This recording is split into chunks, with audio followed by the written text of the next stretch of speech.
آج کے اہم سیاسی اجلاس میں ملکی صورتحال اور عوامی مسائل پر نہایت سنجیدہ گفتگو کی گئی۔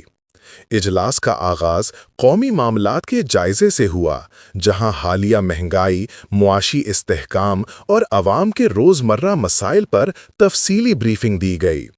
شرکاء نے واضح کیا کہ ملک کو اس وقت ایسی قیادت کی ضرورت ہے جو صحیح سمت میں فیصلے کرے اور عام آدمی کی مشکلات کو اولین ترجیح دے۔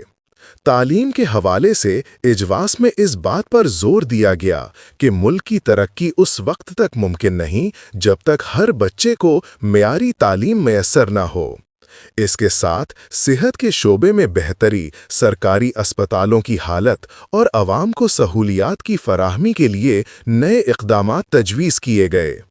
پانی کی قلت، ترقیاتی منصوبوں کی تکمیل اور مقامی سطح پر عوامی نمائندوں کے بااختیار ہونے پر بھی اہم گفتگو ہوئی۔ اجلاس میں یہ بھی کہا گیا کہ نوجوان ملک کا مستقبل ہیں، اس لیے انہیں سیاسی عمل میں آگے لانا وقت کی بڑی ضرورت ہے۔